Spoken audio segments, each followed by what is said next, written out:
नमस्कार. मी डॉक्टर सम्राट जानकर. मूळव्याध, फिशर किंवा फिस्टुलामध्ये सीज बाथ घेण्याचा सल्ला डॉक्टर देतात. सीज बाथ म्हणजे एक टबमध्ये कोमट पाणी घेऊन त्यामध्ये काही वेळ बसणे. हे ऐकायला खूप सोपे वाटते, पण सीज बाथ घेण्याची एक शास्त्रीय पद्धत आहे. जर तुम्ही ही चुकीच्या पद्धतीने घ्याल तर तुम्हाला हवा तसा आराम मिळणार नाही. आज आपण सीज बाथ घेण्याची अगदी योग्य पद्धत स्टेप बाय स्टेप जाणून घेऊया. पहिली पायरी म्हणजे पाणी तयार करणे. एक मोठ्या टबमध्ये ज्यामध्ये तुमचं मापाचे असेल त्यामध्ये कोमट पाणी भरा. जे की आता ऑनलाईनसुद्धा अवेलेबल भेटतं तसं टब घेऊ शकता. इथे एक गोष्ट लक्षात ठेवा, पाणी जास्त गरम नको. ते तुमच्या त्वचेला सुखावेल किंवा अंघोळीचं पाणी असेल त्याच्यापेक्षा थोडं हलकं गरम असेल तसं गरम पाणी घ्या. तिथली त्वचा नाजूक असते. जास्त गरम पाण्याने बर्न होऊ शकतो, जखमा होऊ शकतो. दुसरी पायरी, पाण्यात काय टाकावे?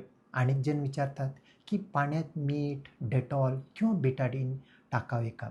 याचं उत्तर असे आहे, साधं कोमट पाणीसुद्धा तितकाच फायदा होऊ शकतो. पण जर तुमच्या जखमेतून पू येत असेल, इन्फेक्शन असेल किंवा काही वेगळी काही आजार असेल, त्या कंडिशनमध्ये तुमच्या सर्जननी सांगितल्याप्रमाणे त्यामध्ये औषध टाका. स्वतःच्या मनाने कोणतेही कडक केमिकल टाकू नका.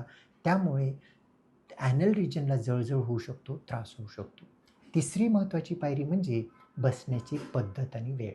टबमध्ये अशा प्रकारे बसा, की तुमचा गुदाशय भाग पूर्णपणे पाण्यामध्ये बुडून राहील आणि त्या जागेवरती तुम्ही टाईट रिलॅक्स करा. 10 ते 15 मिनिटं बसा. ह्यामुळे तो एरिया पूर्ण स्पिंटर मसल रिलॅक्स होतील आणि तुमचं तिथला असलेला सूज कमी होईल, रक्तस्राव वाढेल आणि जखम भरण्यास मदत देखील होईल. चौथी अतिशय महत्त्वाची गोष्ट म्हणजे त्यानंतरचं पूर्ण ड्रायिंग करणे.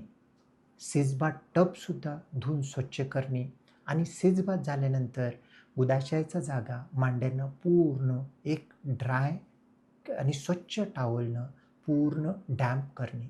हे केलं तर तुम्हाला फंगल इन्फेक्शन होण्याचे चान्सेस आपण टाळू शकतो आणि जर का आता ड्राय नाही केलं, टब पूर्ण क्लीन नाही केलं, तर फंगल इन्फेक्शन होण्याची एक भीती असते. सीज बाथ दिवसातून किती वेळा घ्यायचं ह्याचा एक सगळ्यांना गोड असतो. दिवसातून 2 ते 3 वेळा किंवा मोशनच्या नंतर आणखीन 1 वेळा जर का सीज बाथ घेतलं तर पुरेसे राहू शकतं. पण महत्त्वाचं आहे स्वच्छ पाण्याने प्रॉपर घेणे गरजेचं आहे. सीज बाथ जर का आता प्रॉपर घेतलं तर गुदाशयाचे बरेच आजार बरे होऊ शकतात. पण सीज बाथ हे स्वतःहून एक ट्रीटमेंट नाही, हा ट्रीटमेंटचा एक भाग आहे. त्यामुळे तुम्हाला जर का आता काही कारणाने सेजबाथ घ्यायची गरज पडत असेल तर घ्या. पण मूळ आजार काय आहे हे एका कोलोरेक्टल सर्जनला भेटून त्याबद्दल निदान करून घ्या आणि त्यानंतरच एक योग्य मार्गदर्शनाखाली प्रॉपर ट्रीटमेंट घ्या.